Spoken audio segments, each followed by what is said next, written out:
Push that rock with Simpson Math. Let's go over some basic algebra. Here's an equation and we want to solve it for x. What x value will make this a true statement? Now, we could add the algebraic fractions. That would require getting a common denominator, and many teachers teach it that way. I like to multiply through by the common denominator. I'll do it one step at a time so it's not too crazy.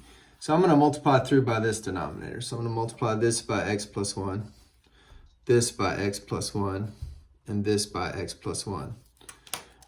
What that allows me to do is get rid of that denominator. So I have 6 here. Plus, now unfortunately I'm going to get a quadratic up there. That's going to be 2x squared plus 2x because it distributes over x minus 4 equals 11x plus 11. Now I'm going to do the same trick, only to get rid of this denominator. So I'm going to multiply by x, what is that, minus 4, and multiply this by x minus 4, and then this by x minus 4. And so this reduces, and I have 6x minus 24. I dropped a plus sign there. That's terrible. Oh, no, there it is. Okay, I just didn't see it. Okay, so anyway, we have plus 2x squared plus 2x equals, how do we multiply here? We need to multiply. Okay, so 11x times x is 11x squared, and 11x times 4 is, negative 4 is a negative 44x, and then 11 times x is 11x, and then 11 times a negative 4 is a negative 44.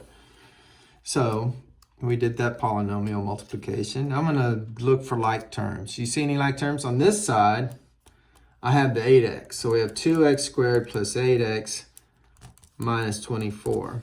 What about over here? Well, those two middle terms are alike. So we have 11x squared. And if I take, these are opposite signs, so you subtract, take the sign larger. So 11 from 44 is 33, but take the sign of the larger, so make it negative 33. So I added the like terms.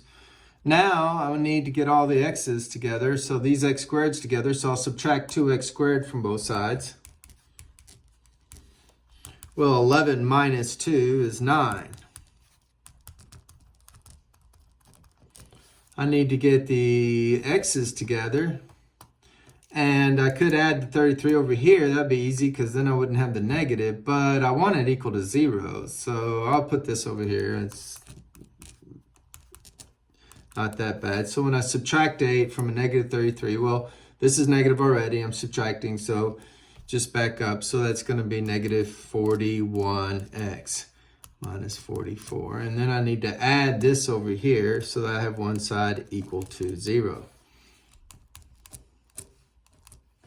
So adding 24 to a negative 44, they're opposite signs. So we subtract again, take the sign larger. 4 from 4 is 0, and 2 from 4 is 2. And now we have a classic quadratic equation. You could simply use the quadratic formula, but I think it'll factor, so we'll try factoring it. So what times what will give us 20? Like 4 and 5 maybe? And then what time what will give us 9? Well, 3 and 3, or maybe, let's see, if I put a 9x here and x here, that will give me a 9 times 5 is 45. Take away 4 is 41. So I think I'm going to try to 9x. I saw that 41, and I kind of knew we needed to get big. So that's why I chose 9 instead of 3 and 3. So 9 times 5 is 45. 4 times 1 is 41. So if I make the 45 negative, the 9 times the negative 5 is, so it would be negative 45. And then if I go make this positive, 4x times x, that'd be a positive 4. Well, then that's going to add to the 41. And then a positive 4 times a negative 5 is a negative 20. Now you set both of the factors equal to 0, because if you have a number times a number that's equal to 0, one of the two numbers is 0, right? 5 times 0 is 0. So any number times 0 gives you 0. So if we're getting 0, one of these must be 0. So I set the two factors equal to 0, and one of my solutions is 5. Boom. The other one's going to be subtract 4 divided by 9. So it's going to be negative 4/9. Boom. So good. Let's do one more basic algebra problem. One more. Let's do this problem. Oh my, let's do our trick again. We multiply by the x minus 3. Get rid of that denominator. So this denominator just goes away. And I have all this nastiness up here, whatever this is. We won't worry. And over here I get 4x minus 12. Now, wait, these are conjugates.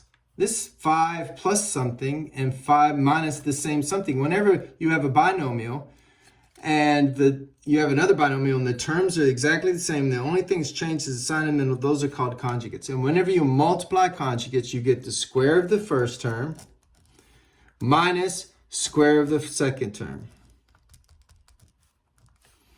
And that's going to equal my 4x minus 12.